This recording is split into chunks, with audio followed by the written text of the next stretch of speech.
Revna packed in the dark with one hand pressed against the swell of her belly, and the other folding the last of her things into a bag that weighed almost nothing. 2 dresses, a wool shawl. The dried herbs Tova had given her for the nausea that still hit hardest in the early hours. A loaf of bread she had taken from the kitchens when the cooks were not looking. That was it. That was everything she owned. After 5 months, as the Alpha King's mate, she had expected leaving to feel dramatic. A great tearing of the soul, a howl of grief trapped behind her teeth. But it did not feel dramatic. It felt quiet and small and terrifyingly easy, like stepping off a ledge she had been standing on for weeks, and discovering the fall was not as far as she had feared. The room they had moved her to was at the end of a corridor. No one of importance ever walked. A narrow bed, a window that faced the inner courtyard wall so she could not even see the sky properly. There was a draft that crept beneath the door, no matter how many rags she stuffed against it, and the fireplace smoked when the wind turned south. The wash basin had a crack running through it that no one had bothered to replace, and the mirror above it was spotted with age so that her reflection looked like it was already disappearing. This was where the Alpha King's bonded mate slept. This was what she had been reduced to. Revna pulled the bag strap over her shoulder and pressed her hand flat against her stomach. Beneath her palm, something fluttered. Faint and impossibly delicate, like a question asked in the dark. She closed her eyes. "I know," she whispered. "We are going." The corridors were empty. She had learned their rhythms over the past 5 months, which guards patrolled which halls, when they changed shifts, where the torchlight did not reach. She had not learned these things on purpose. She had learned them because she spent most of her nights unable to sleep, wandering the palace like a ghost. No one wished to see. She knew which floorboards creaked outside the kitchens. She knew that the guard named Pell always leaned against the south wall and closed his eyes between the 3rd and 4th bell, and that the servants' staircase near the granary was never watched at all. She passed the kitchens. The bread ovens still held warmth from the evening baking, and the smell of it made her chest ache in a way she had not expected. She had been happy here once, briefly, desperately. She remembered sitting on the flour-dusted counter, while the head cook, a broad woman named Dorrit, who treated everyone under 30 as a personal responsibility, had shown her how to braid challah, and told her that a queen who could feed herself would never truly be powerless. Revna had laughed at that. She was not laughing now. She passed the corridor that led to the east wing, his corridor, where the king's chambers sat behind carved oak doors, where the fire was always lit, where the bed was wide enough for 3 and the sheets smelled of cedar and iron, and something underneath that was just him. Thessaly would be there now. Not in his bed, not yet. The betrothal had not been formally sealed, but she was close. She was always close, seated beside him at every meal, walking with him through the gardens where Revna had once walked. Standing at his right hand in the council chamber, her chin lifted, her smile measured and perfect, her bloodline impeccable. Revna's feet slowed as she neared the junction. She could turn left and walk 50 paces, and press her hand against his door, and feel the bond humming through the wood, could feel him sleeping on the other side. Could imagine him sprawled across the mattress, one arm flung across the space where she used to lie, her throat closed. She turned right. The servants' gate was unguarded between the 4th and 5th bell. A gap of roughly 20 minutes, while the night watch moved to the southern wall, and the morning watch had not yet assembled. Revna had confirmed this 3 nights in a row. 3 nights of standing in the shadows, counting heartbeats, mapping the window. Tonight, she did not hesitate. She lifted the latch, eased the gate open just wide enough to slip through sideways, and stepped into the cold. The air hit her like a wall. Late autumn in Ashenmore carried a bite that settled in the bones and stayed. She pulled the shawl tighter around her shoulders and started walking. The road that led away from the palace wound downhill through birch forest before splitting at the river, east toward the border towns, west toward the mountains and the vast unnamed territories beyond. She went west. The road was empty and silver in the pre-dawn light. Frost clung to the grass on either side, and her breath came in white plumes that dissolved into the dark. The birch trees stood pale and straight, like sentinels, their bare branches catching the first edge of light, and the silence was so complete she could hear her own heartbeat in her ears. She walked for an hour before the road split at the river. The water was black and fast, swollen with autumn rain, and the sound of it filled the valley with a constant, rushing whisper. A wooden signpost stood at the fork, its paint faded. East toward Thornmark and the border towns, west toward the Grace Pine Mountains and the territories that had no name, because no one who mattered had ever bothered to claim them. She went west because west was where people went when they wanted to stop being found. Behind her, the palace grew smaller with every step. Its towers caught the first gray suggestion of dawn, the stone pale against the dark sky, beautiful and indifferent. She had arrived at those gates 5 months ago, with nothing but the clothes on her back and a bond mark still raw on her throat. She was leaving with even less, no position, no title, no place in the world she had, briefly, foolishly, believed was hers. No, that was not entirely true. She pressed her hand against her belly again and felt another flutter stronger, this time insistent. She was leaving with his heir. The bond pulled. It always pulled. A low, constant ache behind her ribs that had been getting worse for weeks. Every step away from him tightened it, and her wolf clawed at the inside of her chest, frantic, confused, trying to drag her back to the man who had stopped looking at her. Revna set her jaw and kept walking. By the time dawn broke fully over Ashen Moor, painting the birch trunks gold and the river silver, she was gone. 2 months earlier. The day Thessaly Morgaine arrived at court was the day Revna understood that love was not enough to hold a kingdom together. She had known it was coming. Varen had told her himself, which she supposed was better than hearing it from the whispers that already followed her through the palace like a second shadow. A diplomatic visit, he had called it, a formality. The Morgaine family controlled the northern territories and the mountain passes that separated Ashen Moor from the Gryclaw borderlands. An alliance with them meant soldiers. It meant supply routes that could not be cut. It meant the difference between surviving the winter and being overrun by the rogue packs that had been pressing south for months. She will stay for a few weeks, Varen had said, not looking at Revna as he spoke. He had been standing at the window of their chambers, his back to her, his shoulders a rigid line beneath his shirt. The council believes a show of hospitality will strengthen negotiations. A show of hospitality, Revna had repeated carefully. He had turned then. His gray eyes found hers, and for a moment, just a moment, she saw the man who had pulled her from a river 6 months ago and looked at her like she was the most extraordinary thing he had ever seen. The man who had pressed his forehead to hers and told her the bond was the only good thing the war had given him. Then his expression closed, and the king looked back at her. It is politics, Revna? Nothing more. She had believed him.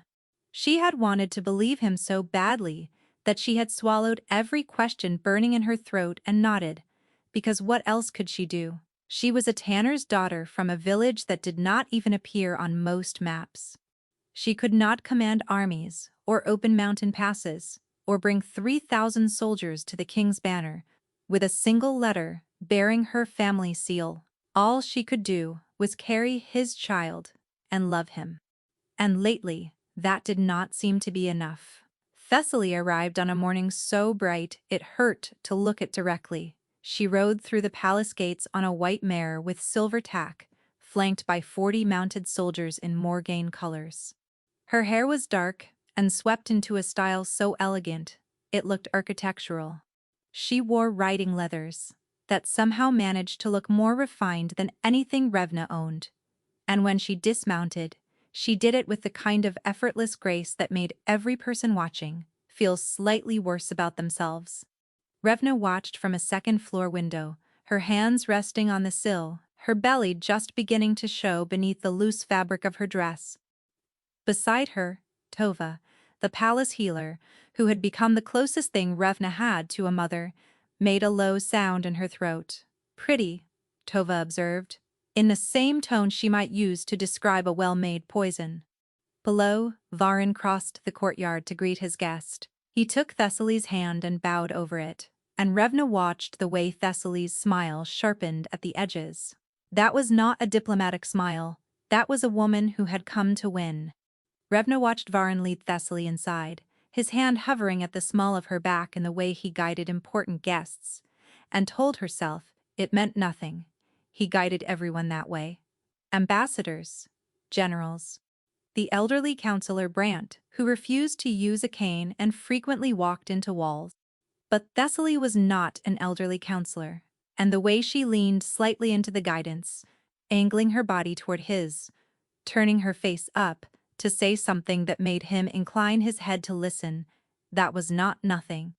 That was choreography. She will be gone in a few weeks, Revna told herself, but the words felt hollow, even inside her own head. That evening, there was a formal dinner. Dave Revna, dressed carefully in the nicest gown she owned, a deep green thing that Tova had found in the palace stores, and altered with her own hands to accommodate Revna's changing shape. It was the closest thing Revna had to armor, and tonight she needed it. She pinned her hair and looked at herself in the mirror, and tried to feel like she belonged. The woman staring back at her was pretty enough, she supposed, in the ordinary way of ordinary people.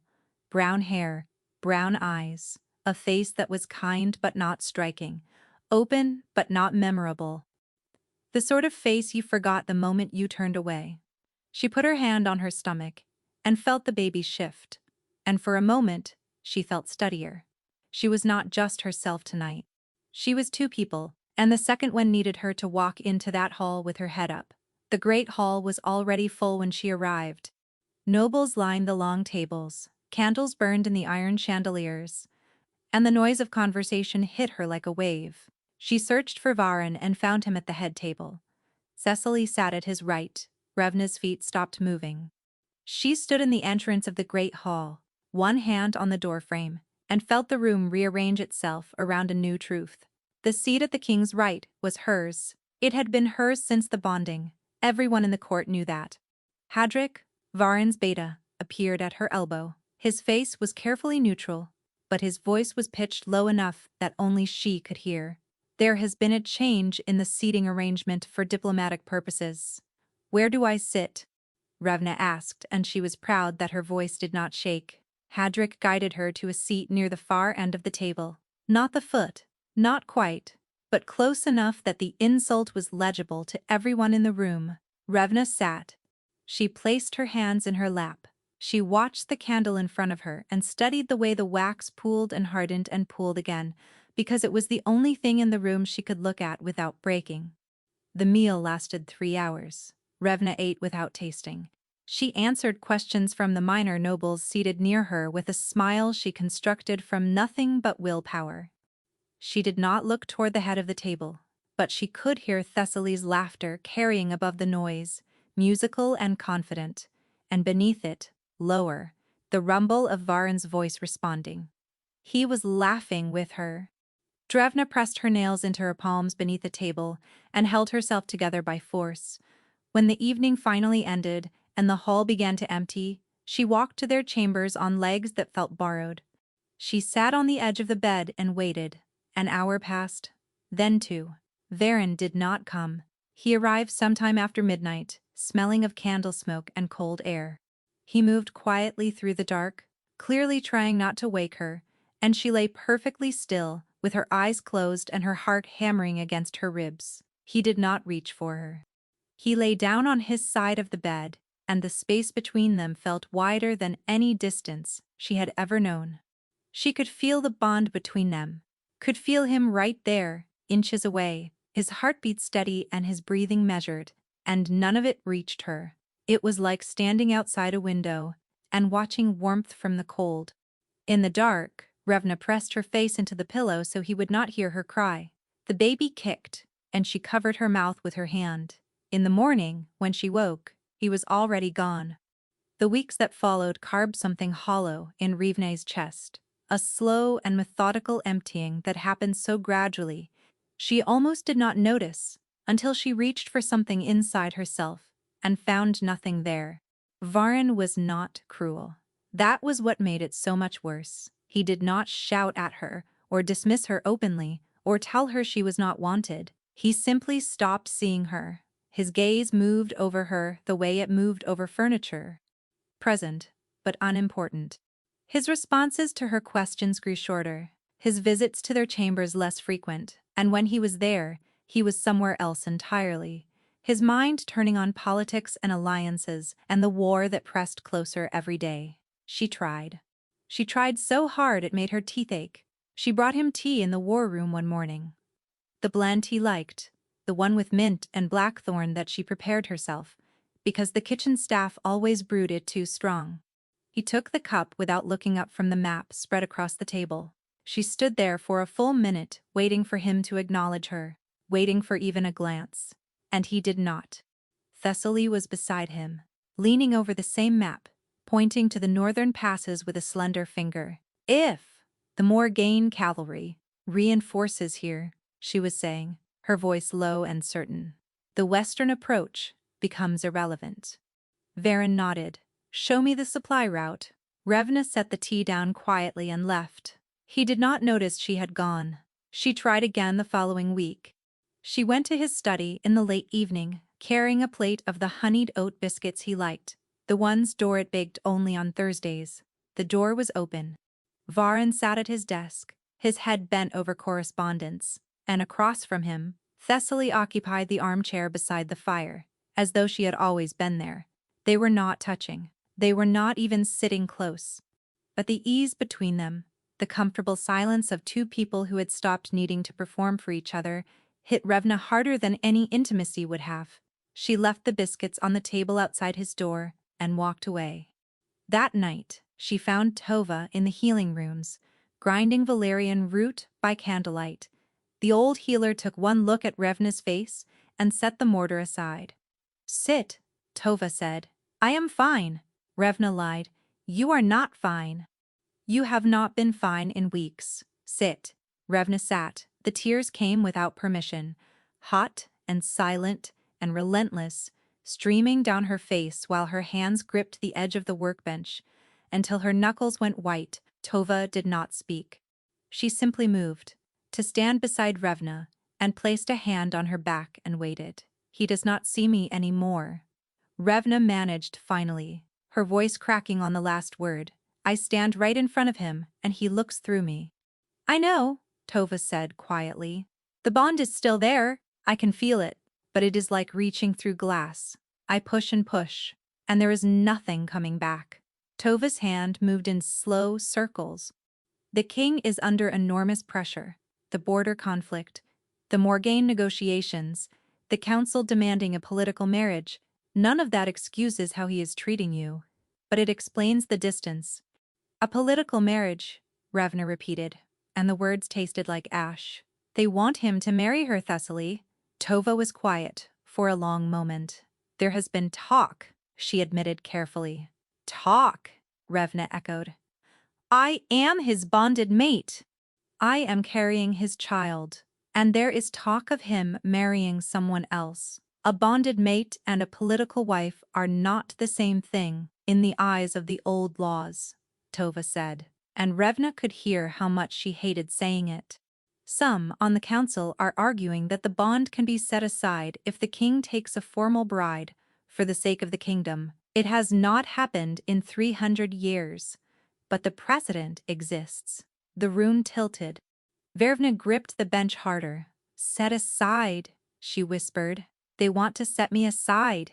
I said it was being discussed. I did not say the king has agreed, but he had not refused either. That was the part Tova did not say. That was the part that lodged itself in Revna's chest, like a splinter of bone, and stayed there. 2 days later, the humiliation became public. It happened at the autumn court, the seasonal gathering, where the king addressed the noble families and heard petitions. The great hall was packed, every seat filled, the galleries above lined with onlookers. Revna stood at the edge of the room, near one of the pillars, because there had been no seat reserved for her, and she had been too proud to ask for one. She was 6 months along now. The weight of the child had shifted her balance, and her back ached constantly, and her feet swelled if she stood for more than an hour. She leaned against the pillar and pressed her palm flat against her belly, and waited for the proceedings to begin. Varin entered with Thessaly on his arm. The hall went quiet. Not silent, but the hush that falls when people are holding their breath and pretending they are not. Every eye in the room moved from the king to the woman beside him, and then inevitably to Revna. She felt the weight of those gazes like a physical thing pressing down on her shoulders. Pity from some, satisfaction from others. And from a few, the careful blank expressions of people who had already picked their side and did not wish to show it yet. Varin walked Thessaly to the dais and held out a chair for her. Not the consort's seat, not quite, but the one directly beside it, close enough to make a statement, close enough that everyone in the hall understood exactly what was being said without a single word being spoken. She blinked hard and forced the tears back and locked her jaw so tightly her teeth creaked. She would not cry here. She would not give them that. The proceedings lasted 2 hours. Revna stood for every minute of them. Her legs trembled. Her lower back screamed. The baby pressed against her ribs in a way that made it difficult to draw a full breath. But she stood because sitting meant drawing attention, and drawing attention meant being seen. And being seen meant someone might look at her with pity again, and she could not survive. That halfway through, Hadric found her. The beta moved quietly through the crowd until he was standing beside her, close enough to speak without being overheard. He did not look at her directly. His gaze stayed fixed forward on the dais. "You should not be standing this long," he said. "I am fine," Revna replied. "You are visibly not fine." She said nothing. Hadric was silent for a moment. When he spoke again, his voice was lower and rougher, and she heard something in it she had not expected from the king's most disciplined soldier: anger. "He does not know what he is doing," Hadric said quietly. "He thinks he is protecting the kingdom. He does not see what it is costing." "What it is costing whom?" Revna asked, her voice barely above a whisper. Hadric did not answer. He did not need to. They both knew what the king was sacrificing. And they both knew that Varin had convinced himself the sacrifice was necessary. That night, Revna went to their chambers. Varin was not there. She sat on the mattress and waited because she needed to see him, needed to talk to him, needed him to look at her and remember what they were. He arrived late, later than usual, and when he opened the door and saw her sitting there, something crossed his face that she could not read. Surprise, maybe, or guilt. "Revna," he said. Just her name. No warmth, no tenderness. Just a word spoken into the space between them. "You walked in with her today," Revna said. "On your arm. In front of the entire court." He closed the door behind him. It was a diplomatic gesture. It was a statement. Everyone in that hall knew what it meant. "You are reading too much into protocol. I am your mate." Her voice shook and she hated it. "I am carrying your child. And you paraded another woman in front of your kingdom like she was already your queen." Varen's jaw tightened. "The alliance with the Morganes is critical. Without their soldiers, the border will not hold through winter. If I have to flatter their daughter to keep 3,000 people alive, I will do it." "Flatter her," Revna repeated. "Is that what this is?" His silence answered louder than any words. Revna stood. Her legs shook, but she stood. She crossed the room until she was close enough to see the shadows beneath his eyes, the tension carved into the lines of his face, the way his hands hung at his sides like they belonged to someone else. "Look at me," she said. He did. And for one raw, unguarded second, she saw it. The exhaustion, the guilt, the bond, pulling at him the way it pulled at her, desperate and relentless, and impossible to ignore. Then his expression shuddered, and the king looked back at her again. "Get some rest," he said. "You need to take care of yourself. For the baby." He turned and walked out of the room.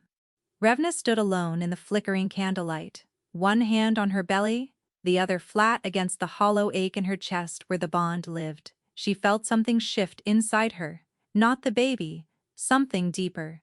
Something that had been bending for weeks and had just, quietly, begun to break. He had told her to take care of herself. Fine. She would. 3 days after the confrontation in their chambers, the council held a closed session. Jaffna was not invited. She had never been invited to council meetings, but she had also never been explicitly barred from them until now. The guard at the door was polite about it, apologetic even, but the door stayed closed. She waited in the corridor like a servant. Tova found her there an hour later, sitting on a stone bench with her hands folded over her belly, staring at the wall. The old healer sat down beside her and said nothing for a long time. "They are discussing the marriage terms," Revna said. It was not a question. Tova exhaled slowly through her nose. "Who told you?" "No one told me. No one tells me anything. But I am not stupid." She looked at Tova. "The Morganes want a formal union. Not just an alliance. They want their daughter on the throne. That is why she is still here. That is why she has been here for 6 weeks, when the visit was supposed to last 2. Tova did not deny it. "The council supports it?" Revna asked. "Some do. The border situation is worse than what they are telling people. The rogue packs hit 2 more villages last week, without Morgane reinforcements. Ashenmoor cannot hold through the winter." She paused.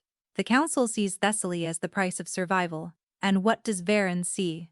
The silence that followed was its own answer. Revna nodded slowly. Something inside her chest that had been cracking for weeks. It did not shatter. It simply opened, the way a door opens when you stop leaning against it. And behind it was not grief. Behind it was clarity. She was not going to wait here, to be set aside. She was not going to stand in corridors and eat at the far end of tables, and watch another woman take her place, piece by piece, while the court pretended it was politics. She was not going to raise her child in the shadow of a father who had chosen a kingdom over their bond, watching that child learn, as Revna had learned, that love alone was never enough to keep you safe. The decision settled into her bones like something that had always been there, waiting to be acknowledged. She did not cry. She did not rage. She simply began to plan. She had learned something about herself in the months since arriving at the palace. She was not brave, not in the way soldiers or queens were brave. She was not the kind of person who drew swords or delivered speeches or walked into danger with their chin up and their heart steady, but she was patient, she was quiet, and she was very, very good at being overlooked. For months, those qualities had been her prison. Now they would be her escape. Over the next 3 days, Revna prepared with a patience that surprised her. She spoke to no one about her intentions. She continued her routines, visited Tova in the healing rooms, took her meals in the small parlor she had been reassigned to, walked the gardens in the afternoon despite the cold. She smiled when spoken to. She was polite and quiet and utterly unremarkable, which was easy because she had spent 5 months becoming invisible. But at night, she moved differently. She mapped the guard rotations from her window. She took food in small amounts, a bread roll here, dried fruit there. Nothing that would be missed. She packed her bag slowly, one item at a time, and kept it hidden beneath the bed. She thought about leaving a letter. She sat with parchment and ink on the second night and stared at the blank page for an hour. What was there to say? "I loved you. You forgot me. I am taking our child somewhere. It will not learn that it is a burden to be managed." She put the parchment away. Some things could not be made small enough to fit inside words. On the 3rd night, she went to their chambers one last time. Varen was not there. She had known he would not be. He rarely slept there anymore, and on the nights he did, he arrived so late and left so early that they existed in the same room without ever occupying the same moment. She stood in the doorway and looked at the bed. She remembered the first night she had slept there, the night after the bonding, when he had held her so tightly she could feel every breath he took, and he had whispered against her temple, "You are the only thing in this world that is mine, by choice and not by obligation. Her hand went to the bond mark on her throat. The skin was smooth now, fully healed, but she could still feel the echo of his teeth. The sharp, bright pain followed by a flood of warmth that had connected them so deeply, she could feel his heartbeat inside her own chest. She could still feel it now, faint, distant, like hearing music through a closed door. Revna pressed her fingers against the mark and closed her eyes. "I am not leaving because I do not love you," she whispered to the empty room. "I am leaving because you have already left me." She turned and walked away. She did not look back at the bed, or the window where he used to stand, or the chair by the fire, where she had once read to him while he pretended not to listen, and smiled when he thought she could not see. She carried those memories out of the room with her, and they were heavier than anything in her bag. The rest was mechanical. The corridors she had already memorized, the gate she had already tested, the road she had already chosen. Her feet moved and her heart hammered and the bond screamed in her chest. But she kept walking, because the alternative was staying, and staying meant disappearing in a different way, the slow kind, the kind where you are still breathing but no one can see you anymore. Behind her, Ashenmore slept. The palace sat silent on the hill, its windows dark, its king unaware that by dawn he would wake to find the most important thing in his life gone. Hadric was the first to know. He had gone to Revna's room at dawn, as he did most mornings, to check on her without being asked because no one else seemed to be doing it. The door was unlocked. The room was empty. The bed was made with the careful precision of someone who wanted to leave no trace of themselves behind. The wardrobe held nothing. The shelf above the wash basin was bare. Even the dried herbs Tova had hung above the window to help with sleep were gone. Hadric stood in the center of the room and felt the air leave his lungs like he had been struck. He ran his hand along the bare shelf, touched the cold fireplace, looked at the neatly folded blanket at the foot of the bed. She had made the bed. Even leaving, even in the dark, even in the middle of the most desperate act of her life, she had made the bed. Because she had spent her whole life trying not to be a burden, and the thought of that made something in his chest hurt in a way that had nothing to do with the bond. He moved fast. He went to Tova first.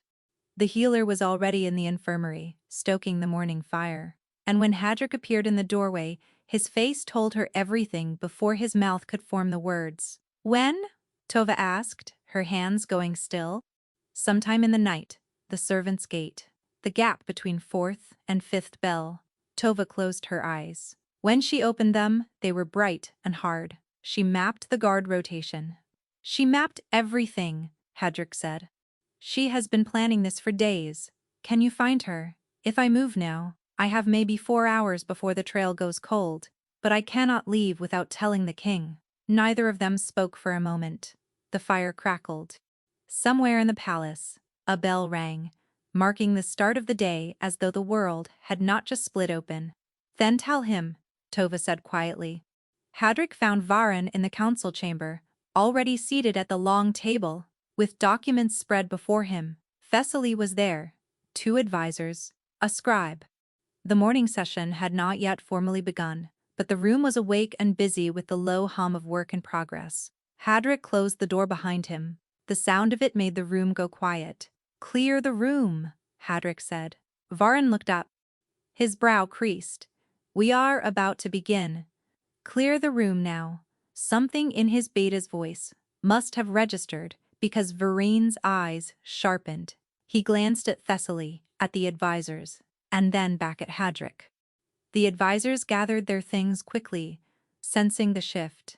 Thessaly hesitated, her gaze flicking between Varen and Hadric with undisguised curiosity. She opened her mouth to speak.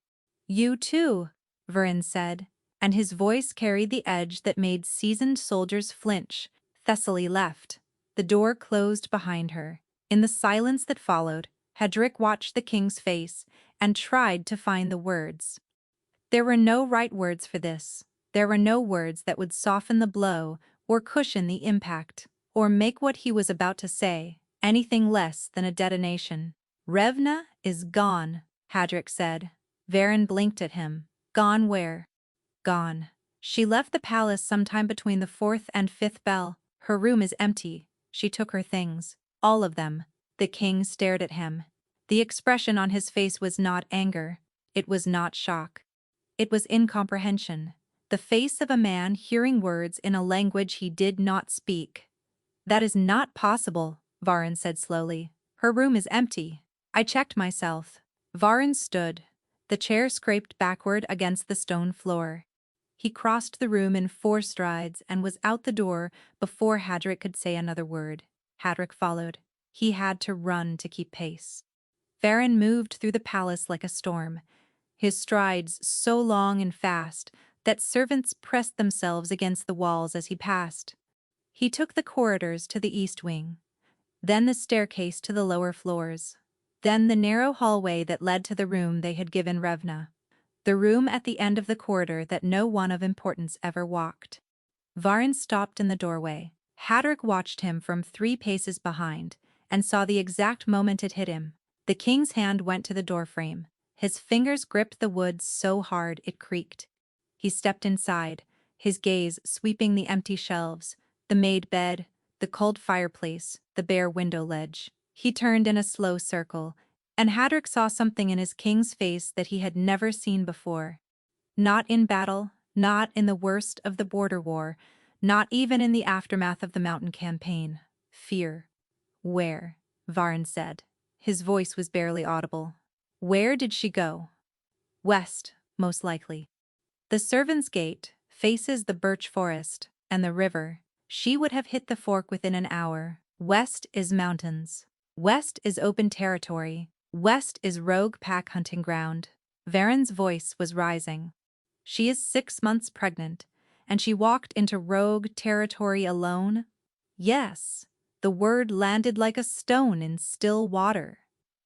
Varan's hand went to his chest, fingers pressing against the bond mark beneath his shirt, and Hadric understood. He was reaching for her through the bond and finding distance, finding absence, finding the frantic pull of a connection stretching toward its breaking point.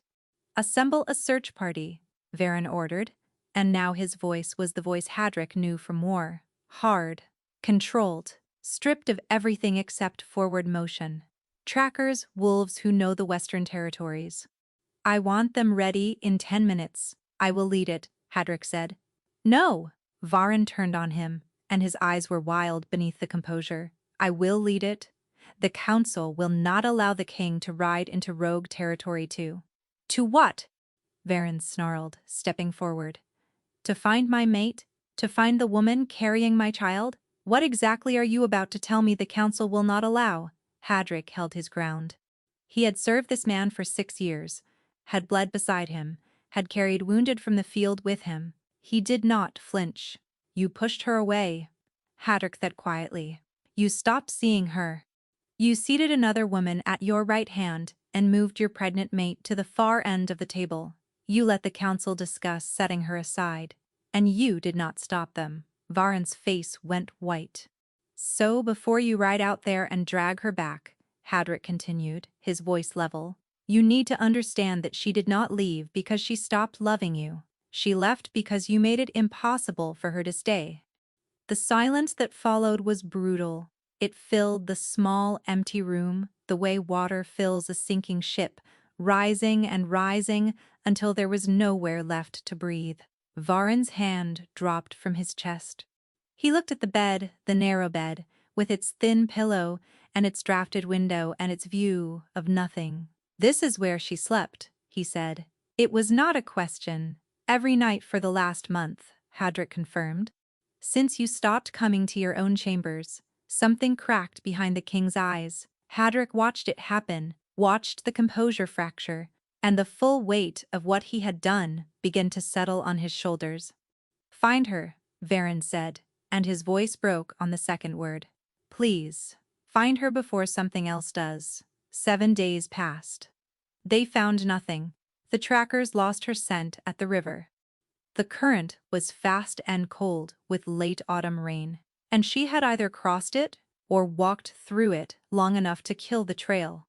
The wolves who ran the western bank found broken branches and a footprint in the mud. 2 miles downstream, but the rain washed it away before they could confirm direction. Varen barely ate. He barely slept. He sat in the war room surrounded by maps and stared at the vast emptiness west of the river where the mountains began and the territory became nameless. He traced the same routes with his fingertip until the ink smudged, and when advisors came with reports on the border conflict, he listened without hearing and signed documents without reading, and the kingdom he had sacrificed everything to protect kept turning while its king. She was out there. He could feel her through the bond, faint and flickering like a candle in a gale. She was alive. That was all he knew. The distance had stretched the bonds so thin that the details were lost. He could not feel her emotions, could not sense whether she was afraid, or cold, or in pain. He could only feel the thread of her existence, and even that was getting harder to hold. The bond will not break from distance alone, Tova told him on the third day. She had come to the war room uninvited, which was a thing only Tova could do. She placed a cup of broth in front of him and waited until he drank it. But it will weaken to the point where you cannot feel her at all, and then you will not know if she is alive or dead. How long? Varen asked. Weeks, maybe less. She is pregnant, which makes the bond stronger, but she is also deliberately running from it. Intention matters. She cannot outrun a soul bond. She is not trying to outrun the bond, she is trying to outrun you. Tova's voice was not unkind, but it was not gentle either. There is a difference. Varen said nothing. He stared at the map and tried to breathe through the weight that had been sitting on his chest since the morning he had walked into her empty room and understood. He had not understood before. That was the worst part. He had told himself the distance was temporary, that the politics were necessary, that Revena would understand because she had always understood, because she was patient and gentle, and she loved him enough to endure anything. He had counted on her love as though it were an inexhaustible resource. He had spent it recklessly and never thought to replenish it, and now she was gone, and the absence of her was a wound that would not close. He found himself doing things that served no purpose. He went to her room and sat on the bed she had made, and pressed his face into the pillow that no longer smelled of her. He walked to the kitchens, and stood where she used to sit on the counter. And Dorrit the cook looked at him with an expression that made him feel smaller than any battlefield defeat ever had. He went to the gardens where they had once walked together in the early days, when the bond was new and everything between them felt like breathing after a lifetime underwater, and he stood among the dead autumn roses and felt the bond pulse weakly in his chest like a second heartbeat that was slowly forgetting how to keep time. Thessaly remained at court. She attended meals. She sat in council meetings. She walked the corridors with her measured stride and her architectural hair and her impeccable bloodline. She was everything the kingdom needed, and Varen could not look at her without feeling sick. On the fourth day, Thessaly came to him. In the war room. "The council is concerned," she said from the doorway. Her voice was calm and modulated, the voice of a woman trained from birth to navigate political storms. "Your attention has been elsewhere. My mate is missing," Varen said without looking up. "Your mate left," Thessaly corrected gently. There is a difference. The echo of Tova's words in Thessaly's mouth made something twist in his gut. He looked up at her and she met his gaze steadily. There was no cruelty in her expression. There was something worse.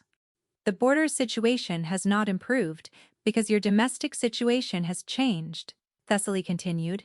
"My father's offer stands: 3,000 soldiers, full supply support, control of the mountain passes. But he will not wait indefinitely. I am aware. Then you are aware that the longer you spend searching for a woman who does not wish to be found, the more vulnerable your kingdom becomes." The words were reasonable. They were measured and logical and strategically sound, and Varen hated every single one of them, because they were true and they did not matter. None of it mattered compared to the flickering thread of Revna's presence growing weaker in his chest. "Leave," he said.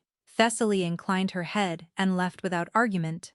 She was good at that, at knowing precisely when to push and when to withdraw. She would have made an excellent queen. The thought made Varin want to put his fist through the table. On the 5th day, Hadric returned from the western search empty-handed. He stood in the war room, muddied and exhausted, and delivered his report with the flat efficiency of a man who wished he had better news. The western settlements have not seen her. No one matching her description has passed through the trading posts along the mountain road. Either she left the road entirely and went into the wild, or she found shelter somewhere between here and the foothills that we have not checked. Then check again. We have covered the ground 3 times. Then cover it a 4th. Hadric hesitated. Varin saw it and felt a surge of something hot and vicious rising in his chest. He wanted to break something. He wanted to shift and run into the mountains himself, and tear through the wilderness until he found her scent. He wanted to go back in time and shake the version of himself who had looked at the woman carrying his child and decided she was a problem that could be managed later. "Say it," Varin commanded. "You need to consider the possibility that she does not want to be found," Hadric said carefully, "and that if you do find her, she may not come back willingly. She is carrying my child. She is carrying her child. A child she is protecting the only way she knows how, by putting as much distance as possible between that child and the man who made its mother feel worthless." The words hit Varin like a blade between the ribs. He stood so abruptly, the chair crashed backward against the wall. Hadric did not move. "I never," Varin started. "You moved her to a room with a drafty window and a view of a wall," Hadric said quietly. "You seated Lady Morgan in her place. You let the council discuss annulling a soul bond while your pregnant mate stood on her feet for 2 hours at the autumn court because no one had saved her a seat." Each sentence landed like a hammer blow. Varin felt the ground shifting beneath him, felt the careful architecture of justification he had built over the past 2 months beginning to collapse. He tried to speak and could not. The words died in his throat because every defense he reached for crumbled the moment he touched it. He had told himself the distance was protecting her from the political fallout. He had told himself she would understand, that she was strong enough to weather it, that when the crisis passed they would find their way back to each other. But Hadric was not describing a woman who had been weathering a storm. He was describing a woman who had been drowning in plain sight while her mate looked the other way. "I was trying to save the kingdom," he said, and even to his own ears it sounded hollow. "You were saving the kingdom," Hadric agreed. "But you forgot that she was part of it." That night, alone in the chambers that still smelled faintly of lavender and something warmer beneath it, that was simply her, Varin sat on the mattress and pressed his fingers against the bond mark on his throat. He reached for her. Pushed everything he had into the connection. Every ounce of regret and desperate longing, and the love that he had buried so deep beneath duty and strategy that he had almost forgotten it was there. The bond flickered, stretched. For one breathless moment, he felt her, cold. She was cold, and tired, and afraid. And beneath it all, beneath the exhaustion, and the fear, and the bone-deep sadness, he felt something that nearly destroyed him. The connection snapped. Distance swallowed it. She was gone again, just a flicker, just a thread, just a faintest proof that somewhere in the mountains his mate was alive and alone and still carrying his child. Varin bent forward until his forehead touched his knees, and for the first time since the border war, the Alpha King wept. Revna had not expected to survive the mountains. She had hoped, the way desperate people hope, with a clenched jaw and a refusal to consider the alternative. But hope and expectation are different animals, and during those first nights alone in the foothills, with the temperature dropping and the wind cutting through her shawl like it was made of nothing, she had genuinely wondered if she had traded one kind of death for another. The settlement found her before she found it. She had collapsed beside a stream on the 3rd day, her legs simply refusing to carry her any further. The bread was gone. The dried fruit was gone. She had been drinking stream water and eating whatever wild plants she recognized from Tova's lessons, which was not much. The baby had been still for hours, and the silence inside her was more frightening than anything the mountains could produce. She was lying on the bank, one arm curled around her belly, the other stretched toward the water, because she had been trying to drink and had run out of the strength to lift herself, when a shadow fell across her. "Well," said a voice above her, dry and unhurried, "you are either very brave or very stupid, and I have not decided which." The woman's name was Asha. She was somewhere between 50 and eternity, with iron-gray hair pulled back from a face that looked like it had been carved from the same stone as the mountains themselves. She ran a settlement of roughly 40 people in a valley, so deep and narrow that you could walk past its entrance 3 times without seeing it. Outcasts, mostly, wolves who had left their packs or been driven out. Humans, with nowhere else to go. People who had chosen disappearance over whatever they were running from.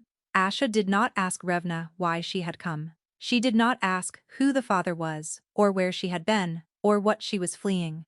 She gave Revna a bed in a stone cottage, with a fire that did not smoke and a window that faced the sky, and she said, "Rest. The questions can wait." Revna slept for 2 days. When she woke, the baby was kicking again, strong and insistent, and she wept with relief into a pillow that smelled of dried pine. The weeks that followed were the strangest of her life. The settlement was small and rough, and nothing like the palace, and Revna loved it with a ferocity that startled her. She worked in the herb garden because that was what she knew. She helped the settlement's healer, a quiet man named Bren, who spoke mostly to his plants and accepted Revna's presence with a nod and a spare pair of gloves. She ate meals at a communal table where no one cared about bloodlines or seating arrangements. She slept in a bed that was entirely hers. She woke in the mornings and put her hands on her growing belly and felt the baby turn and stretch and press against her palms like it was reaching for her. She was safe. She was fed. She was free. For the first time since arriving at the palace, no one was watching her for signs of weakness. No one was measuring her against a standard she could never reach. No one was deciding whether she was worth keeping. She befriended a woman named Sarah, a wolf, who had left her pack after refusing an arranged mating. Sarah had calloused hands and a laugh like a thunderclap, and absolutely no patience for self-pity. "You left a king," Sarah said one afternoon while they were hanging laundry in the thin mountain sunlight. "I left a pig farmer. Yours sounds worse." "He was not always like that," Revna said before she could stop herself. Sarah gave her a long look. "They never are," she said. "That is the part that makes it hard." And every single night, the bond ached. It was worse in the dark. During the day, she could push it down, could bury it beneath work and exhaustion, and the simple mechanics of survival. But at night, alone in the cottage with the fire burning low and the mountain wind moaning against the walls, the bond clawed at her chest and whispered his name. She dreamed of him, not the king who had looked through her, not the man who had paraded Thessaly on his arm. She dreamed of the Varin who had pulled her from the river, the one who had pressed his mouth to the crown of her head and breathed her in like she was the only air he needed. The one who had laid his hand on her stomach the night she told him about the baby and gone so still and quiet that she thought something was wrong until she looked at his face and saw that he was crying. That Varen. The one she was not sure still existed. "You are doing that thing again," Asha said one morning, finding Revna standing at the edge of the valley with her fingers resting against the bond mark on her throat staring east. "What thing?" Waterna asked. "The thing where you look like you are trying to hear something very far away." Ravana dropped her hand. "It is nothing." Asha studied her with those sharp, patient eyes. "I have seen bond sickness before," she said plainly. "You are managing it better than most. But managing is not the same as healing. I am not going back." "I did not say you should." Asha was quiet for a moment. But the bond does not care about your reasons. It does not understand politics or pride or pain. It only understands proximity, and the longer you stay away, the worse it will get. I know, Ravna said, especially with the child. The pregnancy amplifies everything. Your body is trying to nest, trying to pull your mate close for the birth. Fighting that instinct takes a toll. I know, Ravna said again, harder this time. Asha nodded and said nothing more. She was good at that, at saying exactly enough and then leaving the silence to do its work. That night, Revna felt something she had not felt in weeks. A pulse through the bond, so strong it woke her from a dead sleep. She sat up gasping, her hand flying to her chest, and for one disorienting moment, the room was not the cottage, but the king's chambers, and the air smelled of cedar and iron, and she could feel him everywhere. Then it was gone. She sat in the dark, breathing hard, her heart slamming against her ribs. The baby kicked violently, responding to the flood of emotion. He was looking for her, reaching through the bond with everything he had, and she had felt it. Felt him. The grief, the regret, the desperate reaching. And beneath it all, so raw it made her gasp. Love. Not the distant, obligatory love of a king for his political inconvenience. The shattered, desperate love of a man who had just realized what he had destroyed. Revna pressed her face into her hands. "You do not get to do this now," she whispered. "You do not get to love me now." But her wolf howled inside her chest, straining toward him, and the bond burned like a live coal against her breastbone, and she knew with a certainty that terrified her that he was not going to stop looking. He found her on a Tuesday.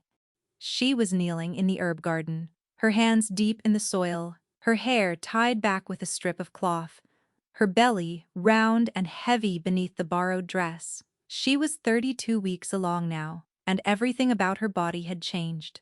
Her center of gravity, the way she moved, the constant pressure, low in her hips, that meant the baby was settling, getting ready. She heard the commotion before she saw him. Voices at the valley entrance, sharp and alarmed. Asha's voice cutting through them, calm and commanding, and beneath the noise, a sound that stopped Revna's heart. A wolf, a massive one, by the depth of the growl. And then silence, followed by the sound of footsteps, heavy, deliberate. Coming closer, Revna stood. The trowel fell from her fingers, soil clung to her hands, her knees, the hem of her dress. Varen appeared at the edge of the garden. He looked terrible. That was her first thought, and it arrived with a vicious satisfaction that she immediately felt guilty about. He was gaunt in a way that spoke of weeks of deprivation. His clothes were muddied and torn. His hair was longer than she had ever seen it, unkempt, and the shadows beneath his eyes were so deep they looked like bruises. He had come on foot, alone. No soldiers, no trackers, no royal escort. Just a man who had walked into the mountains by himself and refused to stop. He saw her, and he stopped. She watched his face and saw everything she had dreamed about, and everything she had feared. The relief that flooded his features was so total, so consuming, that his body physically swayed, his hands clenched at his sides. His jaw worked, and she could see him fighting for control, fighting to hold himself together when every fiber of him was screaming to close the distance. "Revna," he said, her name in his mouth. After all this time, after everything. She hated how much it still did to her. "You should not be here," she said. Her voice was steady. She made it steady. She made it steady, the way she had made herself steady for months, through sheer force of will and the knowledge that if she let herself feel everything she was actually feeling, she would shatter, and there would not be enough of her left to put back together. "I know. How did you find me?" "The bond?" He touched his chest, fingers splayed over the place where the mark lived. "I could feel you, barely, but enough.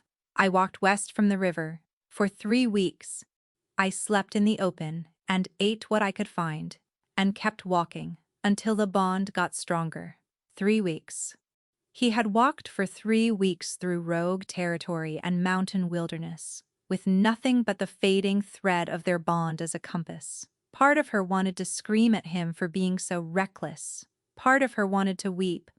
Revna's hand went involuntarily to her own throat, to the matching ache that had been her constant companion for weeks. She forced it back down.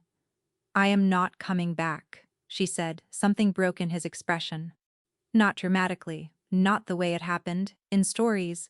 It was quiet, a small, private collapse behind his eyes that she would have missed if she had not spent months learning every line of his face. "I know," he said again. "Then, why are you here?" He swallowed.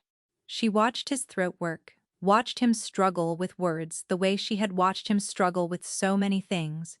This man who could command armies but could not tell her he loved her when it mattered. "Because I needed you to know that I am sorry," he said. "And because I needed to see that you were safe. And because—" He stopped. His voice cracked, and he wrapped his arms around himself as though he were trying to hold his own body together. "Because the alternative was dying without telling you that I was wrong.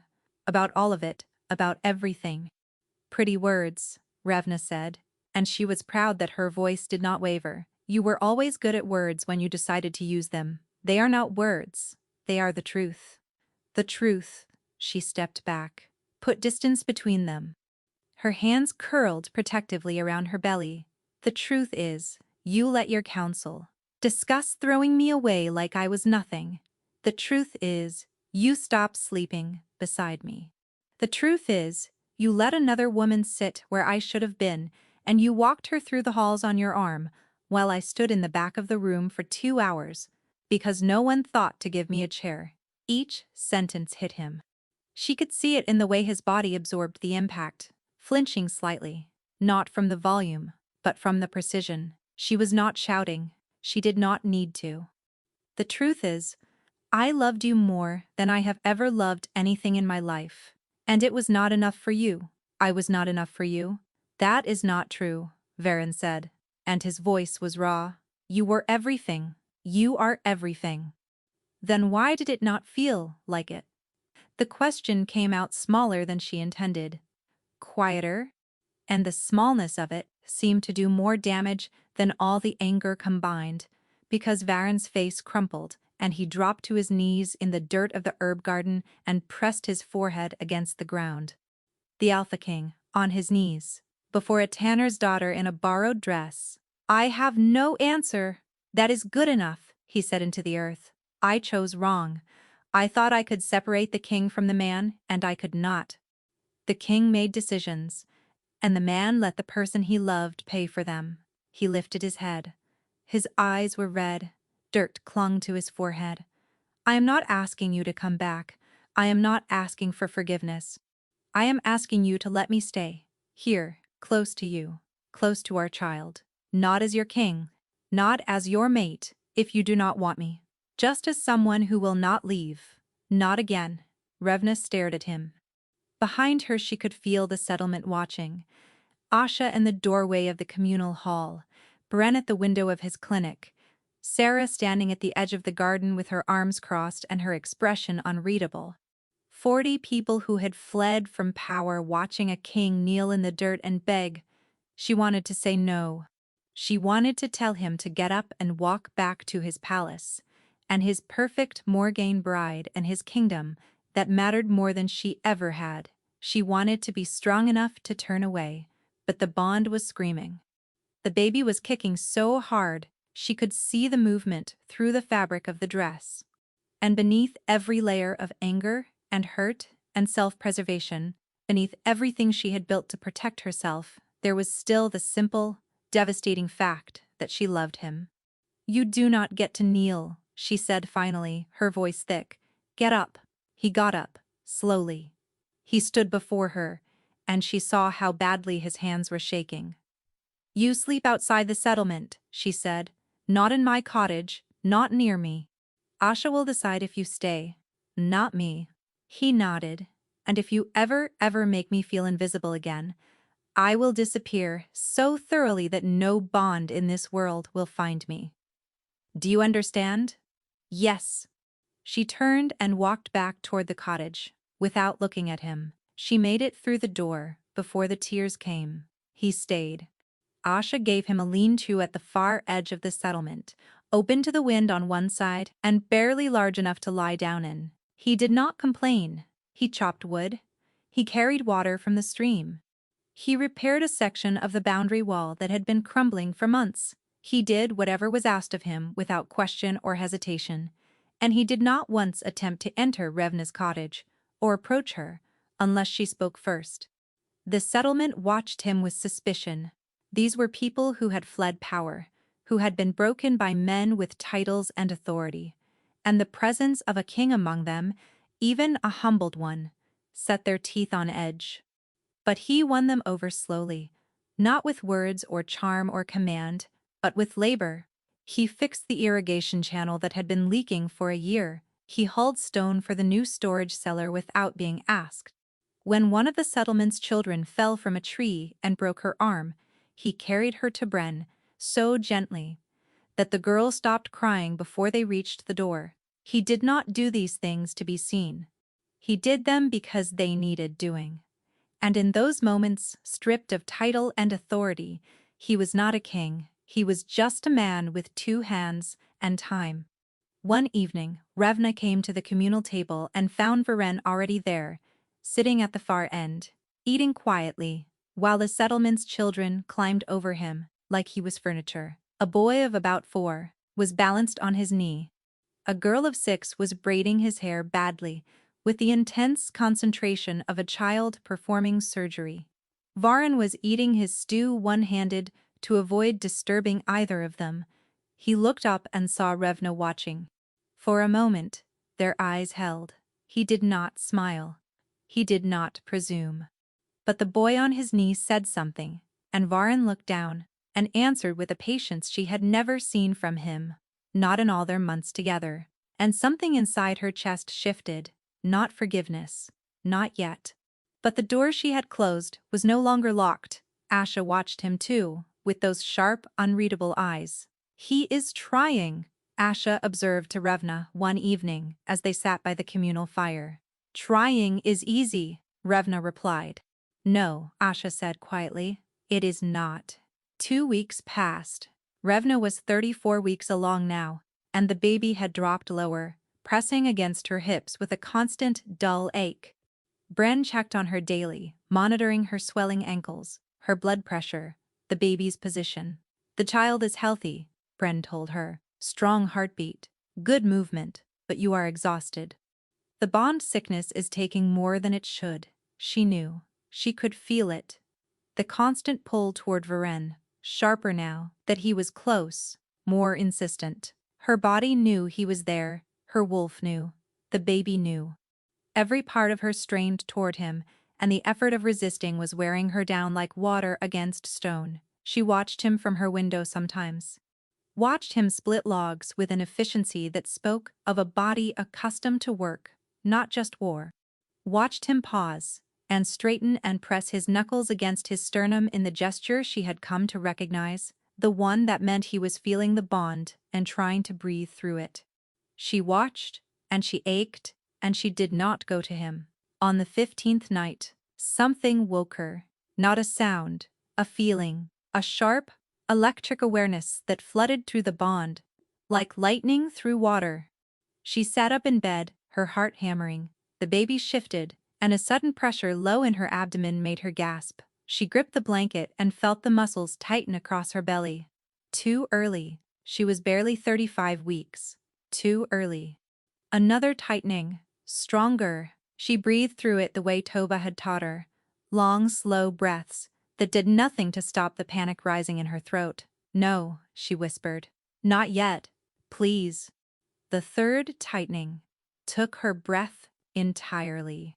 She doubled forward, a low moan, escaping through her clenched teeth, and the pain was so sharp and so sudden that she could not tell where it ended and the bond began, because the bond was on fire, blazing through her chest like a signal flare, and she knew he could feel it. The door burst open. Varen stood in the doorway, barefoot, wild-eyed, wearing nothing but the trousers he slept in. He was breathing hard, one hand braced against the doorframe, and his eyes found her immediately in the candlelight. "The baby," Revna gasped. He was beside her in 3 strides. He knelt by the bed, his hands hovering, wanting to touch her and not daring, and the restraint in his body was so agonizing to watch that Revna did something she had sworn she would not do. She reached for him. Her fingers closed around his wrist, and the contact sent a shock through both of them. The bond roared to life, full and deafening and overwhelming, flooding the space between them with everything they had been holding back. His fear, her pain, his love, her love, the desperate, furious, unbreakable need for each other that neither of them had been able to kill, no matter how hard they tried. "Do not leave," she said, and she was not talking about the room. "Never," he said. "I swear it, never again."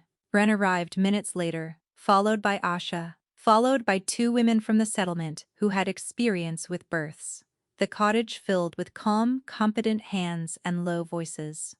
Revna gripped Varen's hand through every contraction, and he let her crush his fingers without flinching, without pulling away, without looking anywhere but at her face.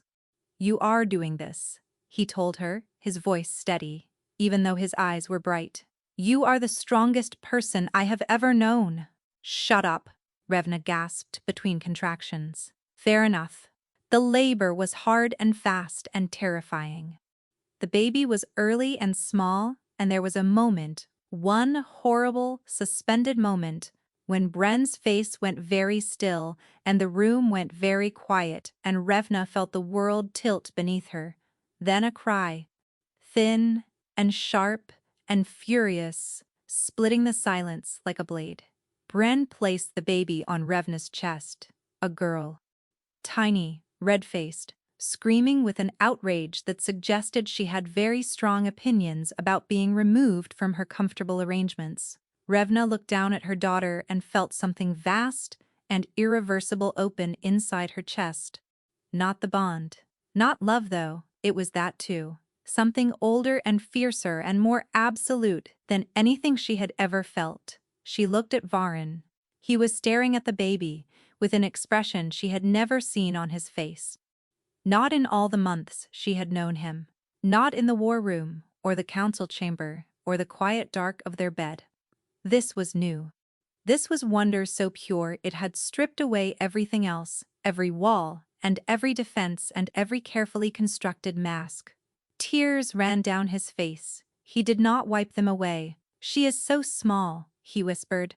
"She is perfect," Revna said. "She has your mouth," Varen said, his voice barely holding together. "And my terrible timing," Revna laughed. It came out wet and broken and wonderful, and the sound of it seemed to surprise them both. It was the first time she had laughed in his presence in months, and the effect it had on him was visible, a loosening in his shoulders, a softening around his eyes, as though the sound of her laughter was something he had been starving for without knowing it. He leaned forward and pressed his lips to Revna's forehead, lingering there, breathing her in. His hand came up to cup the baby's head, his palm so large it covered her entire skull, and the gentleness of it, the terrified, reverent gentleness of this man, who could break bones without effort holding his daughter, like she was made of light, undid something in Revna that she had been holding together for months. She cried. He cried. The baby cried. Asha, standing in the doorway, looked at Bren and said, "Everyone in this room is crying. I am going to make tea." They did not return to Ashenmore immediately. Varen sent word through Hadrick that the king was alive and that the search was over. He included orders. Thessaly was to be thanked for her service and escorted home to the Morgaine territories with full diplomatic honors. The alliance would be negotiated on different terms, terms that did not require his mate's dignity as currency. If the council objected, they could take it up with him when he returned. Hadrick's reply, delivered by a rider who looked exhausted and faintly amused, consisted of 2 words: "About time." They stayed in the settlement for 6 weeks. Varen slept in the lean-to for the first 2, then on the floor of the cottage for the next 2, then, Gradually, in the bed beside Revna, with their daughter between them, trust did not rebuild in a straight line.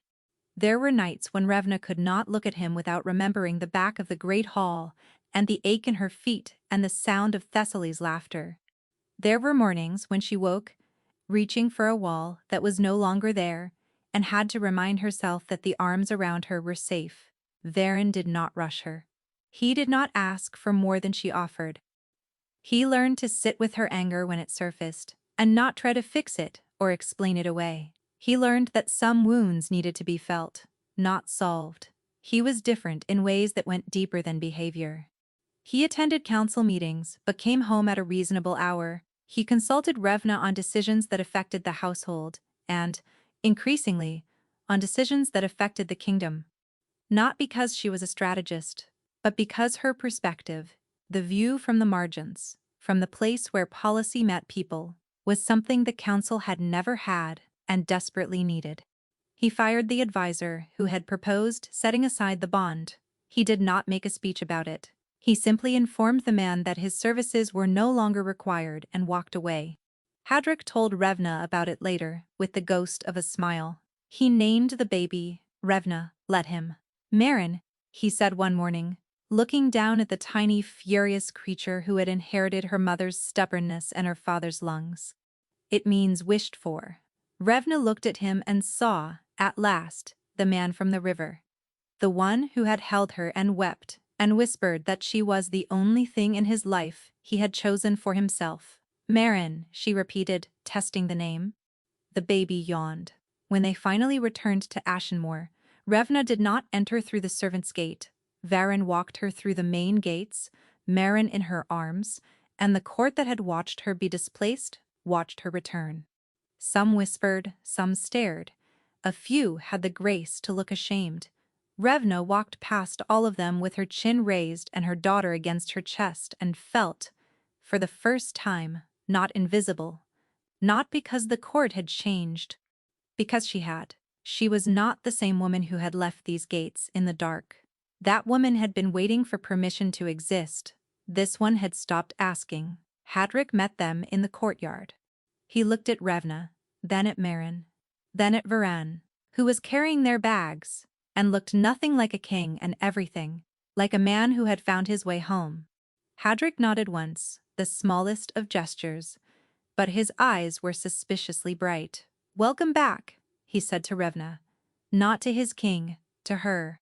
That night, in their chambers, the real ones, the ones with the wide bed and the cedar scent and the fireplace that did not smoke, Revna lay beside Varin with Marin, sleeping between them. The bond hummed softly in her chest. Hull, steady, present. Varin reached across the sleeping baby and took her hand. His fingers wrapped around hers, warm and solid, and he held on with the careful, deliberate grip of a man who understood, finally, what it cost to let go. "Stay," he whispered, not a command, a request. Revna looked at him in the firelight, at the shadows still carved beneath his eyes, at the lines around his mouth that had not been there 6 months ago, at the way he held her hand, like it was the most important thing he had ever held. "I am here," she said. Outside, the first snow of winter settled over Ashenmoor. It covered the courtyard and the birch forest and the road that led west to the mountains, where she had run and he had followed. It softened everything, made the world quiet and clean and new.